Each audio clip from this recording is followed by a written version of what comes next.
ഇന്ന് തന്നെ സബ്സ്ക്രൈബ് ചെയ്യൂ, നിങ്ങളുടെ പ്രിയപ്പെട്ട ഷോസ് കാണൂ. വെള്ളം കുറെ കുടിക്കുന്നുണ്ടല്ലോ. കുടിക്കേണ്ടി വരും. നിന്നെ കണ്ടാലേ അറിയാം, ആകെ കോലം കെട്ടൊരു കോലമായി പോയി കേട്ടോ. നീ 1000 2000 ഒക്കെ ചോദിച്ച് നാട് മുഴുവൻ തെണ്ടിത്തിരിഞ്ഞ് നടക്കുന്നുണ്ടെന്ന് ഈ നാട് മുഴുവൻ അറിഞ്ഞു. ചോദിക്കുന്ന ആരാണെന്ന് വെച്ചാൽ എന്റെ അടുത്ത് വരാൻ പറ, മറുപടി ഞാൻ കൊടുത്തോളാം. എന്റെ ദൈവമേ, ഈ അസുരവിത്തിന്റെ മുന്നിൽ സെന്റിമെന്റ്സ് വർക്കൗട്ട് ആക്കിയല്ലേ കാര്യം നടക്കുള്ളൂ. അതിൽ തന്നെ പിടിക്കാം. സുസു, ഇപ്പൊ തന്നെ സുസു എന്റെ കാര്യം ഒന്ന് ആലോചിച്ച് നോക്കിയേ. ഈ രോഹിത് എന്ന് പറയുവൻ സുസുവിന്റെ പഴയ ഭർത്താവല്ലായിരുന്നോ? ഞാനിങ്ങനെ ഇവിടെ പുര നിറഞ്ഞ് കൂടും പൊളിച്ചിരിക്കുമ്പോ അവൻ ഇവിടെ കെട്ടി താമസിപ്പിക്കുന്നത് ശരിയാണോ?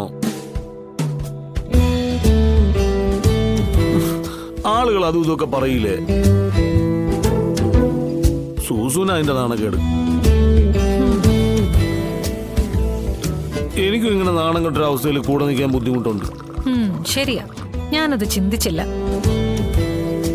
നിന്റെ ഭാഗത്തുനിന്നൂടി ഞാനത് ചിന്തിക്കണമായിരുന്നു. ശരി, എങ്കിൽ പിന്നെ എന്താന്ന് വെച്ചാ പൊതിഞ്ഞെടുത്തിട്ട് നിനക്കിപ്പൊ തന്നെ പോവാം.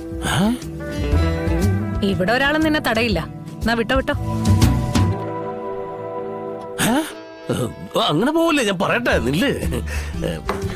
എനിക്കിവിടെ ഒരു ബുദ്ധിമുട്ടുമില്ല. ഇവനിവിടെ നിൽക്കട്ടെ, എത്ര ആളാണെങ്കിലും നിൽക്കട്ടെ, നല്ല വേനല്ലേ. ഞാൻ ഇങ്ങനെ ഇവിടെ വെണ്ടയ്ക്കും മുരിങ്ങയൊക്കെ അരിഞ്ഞ് ഇവിടെ ഒരു സൈഡിൽ ഇങ്ങനെ. അങ്ങനെയാണെങ്കിൽ നിനക്ക് കൊള്ളാം.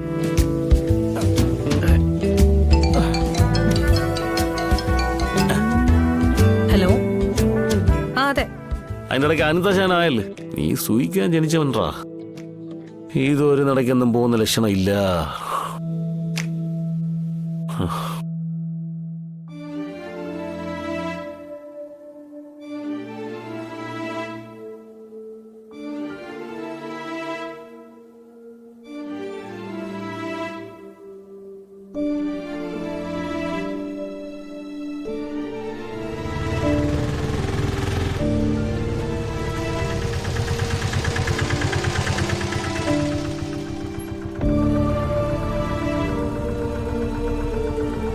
എത്രയായി? 90.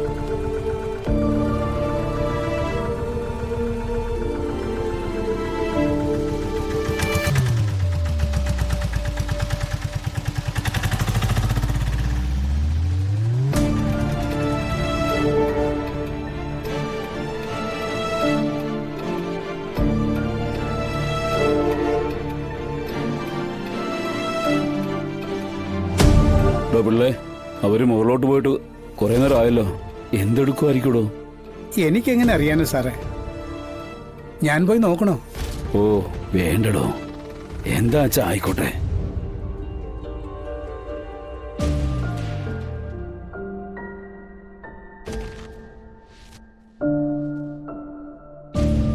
പൊന്നി, കുറച്ച് തണുത്ത വെള്ളം ഇങ്ങെടുത്തേ. ഇപ്പൊ കൊണ്ടുവരാൻ സത്യാമേ. എന്താ ഇപ്പൊ അമ്മേ പോയ കാര്യം?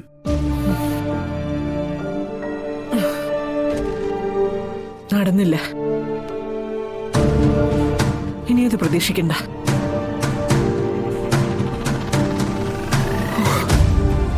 വെയിലിനൊക്കെ എന്തൊരു ചൂടാ. വെറുതെ പോയി തളർന്നൊടിഞ്ഞു എന്ന് പറഞ്ഞാ മതിയല്ലോ.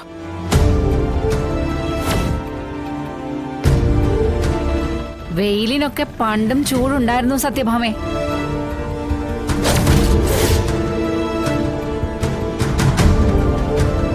വസുമത്,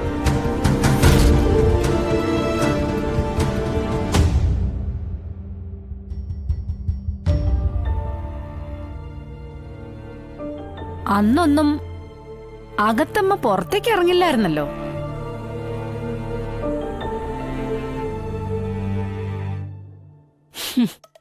ഇന്ന് ദൈവം അതൊക്കെ ആസ്വദിക്കാനായി ഒരു വഴി കണ്ടെത്തി തന്നു എന്ന് മനസ്സിൽ വിചാരിച്ച് അതങ്ങ് ആസ്വദിച്ചാ മതി. ചൂടൊക്കെ താനേ പോയിക്കോളും. വസുമതി ഇവിടെ വന്നു. ഈ വീടൊക്കെ ഒന്ന് നോക്കി നടന്ന് കാണാന്ന് വിചാരിച്ചു. ഇനി ഇതുപോലെ ഒന്നിങ്ങനെ വന്നു കാണാൻ പറ്റിയില്ലെങ്കിലോ? നഷ്ടപ്പെട്ട് കഴിയുമ്പോഴല്ലേ ഓരോന്നിന്റെ വില അറിയൂ. കുറെ നാള് ഞാനും എന്റെ മോനും ചവിട്ടി നടന്ന മണ്ണല്ലേ. വല്ലാത്തൊരു സങ്കടം തന്നെ ഉണ്ട് കേട്ടപ്പോ. എന്തു ചെയ്യാൻ ബസുമതി? വിധിയെന്ന് പറഞ്ഞാ മതിയല്ലോ. വരാനുള്ളതെല്ലാം വരുത്തി വെച്ചിട്ട് വിധിയെ പഴിച്ചിട്ട് എന്താ കാര്യം? ഇതെല്ലാം വരുത്തി വെച്ചത് ദേ ഈ സത്യഭാമയുടെ ഒറ്റ പിടിപ്പുകേടാ. അതിന് ഞാൻ രാഘവൻ നായരെ കുറ്റപ്പെടുത്തില്ല. എല്ലാം സത്യഭാമയുടെ അഹങ്കാരം കൊണ്ടുണ്ടാക്കി വെച്ചതാ. അല്ല, ഇനിയിപ്പോ എന്ത് ചെയ്യും? കൊട്ടയും വട്ടിയും മാറാപ്പും എടുത്ത് തെരുവിലേക്ക് ഇറങ്ങേണ്ട അവസ്ഥ വന്നില്ലേ? ഈശ്വരൻ എന്നൊരാളുണ്ട് ഭാമേ. അദ്ദേഹം ചിലതെല്ലാം കണക്ക് കൂട്ടിയിട്ടുമുണ്ട്. അതതുപോലെ നടക്കൂ. അങ്ങനെ അങ്ങ് പോയാലോ? ഈ പ്രാക്ക് എന്നൊന്നുണ്ട്. അതേരെന്ന് വാങ്ങിച്ചാ ഇതല്ല ഇതിലപ്പുറവും വന്നൂന്ന് വരും. ഞാൻ ആ ആധാര എഴുത്തുകാരൻ സുധേവനെ കാണാൻ ഇറങ്ങിയതാ. അപ്പോഴാ ചിലതൊക്കെ പറഞ്ഞു കേട്ടത്. എന്നാ പിന്നെ ഒന്ന് തിരക്കിക്കളയാന്ന് കരുതി കേറിയതാ. ഇവിടെ വന്നപ്പോ ബാക്കി കഥ നിന്റെ രാഘവേട്ടനും പറഞ്ഞു തന്നു. സത്യമേ, ഇതാ വെള്ളം.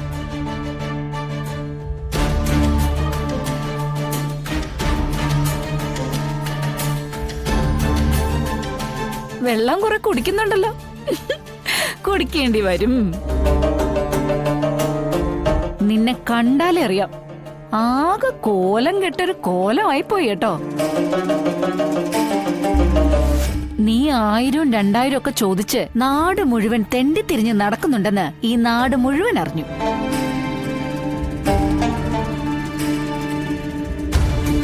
ഇതറിഞ്ഞിട്ട് നിങ്ങളുടെ മോളൊരുത്തി അവിടെ കിടന്ന് കയറ് പൊട്ടിക്കുന്നുണ്ട്. അമ്മയെ വന്നൊന്ന് കണ്ട് ആശ്വസിപ്പിക്കണോന്ന്. ഞാൻ സമ്മതിച്ചില്ല. വെറുതെ കയ്യും വീശി വന്ന് മകൾക്ക് അങ്ങനെ അങ്ങ് ആശ്വസിപ്പിച്ചിട്ട് പോവാൻ പറ്റൂ സത്യഭാമേ? നല്ല നിലയിൽ കഴിയുന്ന മകളല്ലേ, അതും നല്ലൊരു പേരുള്ള ഒരു അഡ്വക്കേറ്റിന്റെ ഭാര്യ. ഇത്രയും കഷ്ടപ്പാടിൽ മൂക്കുകൊണ്ട് ഇക്ഷായും ഇമ്മായും വരയ്ക്കുന്നവരെ കാണാൻ വരുമ്പോ എന്തെങ്കിലും ഒരു സഹായം ചെയ്തു കൊടുക്കാനല്ലാതെ പിന്നെ എന്തിനാ വരുന്നത്? അതിനിപ്പോ സാധിച്ചില്ലെങ്കിൽ പോവരുത്. ഭാമയോടായതുകൊണ്ട് പറയാം, കണ്ണായ കുറച്ച് സ്ഥലം വാങ്ങിക്കാനായിട്ട് കുറച്ച് പണം പെട്ടെന്നങ്ങ് മറിച്ചു. അതുകൊണ്ട് നെറ്റിയിൽ പോറാൻ പോലും കാശില്ലാത്ത അവസ്ഥയില് ഞെരുങ്ങിയാ മുന്നോട്ട് പോകുന്നത്. പിന്നെ ഓർത്തു, ഇതൊക്കെ നിങ്ങൾ അനുഭവിക്കണം. ഒരു കാലത്ത് മഹാറാണിയെ പോലെ കാലുമേ കാലും കയറ്റി വെച്ചിരുന്ന് ചെയ്തു കൂട്ടിയ ദുഷ്ടത്തരത്തിന്റെയൊക്കെ ഫലം ഈ ഭൂമിയിൽ തന്നെ അനുഭവിച്ചു തീർക്കാതെ ഒടയ തമ്പുരാൻ അങ്ങോട്ട് വിളിക്കില്ല ഭാമേ.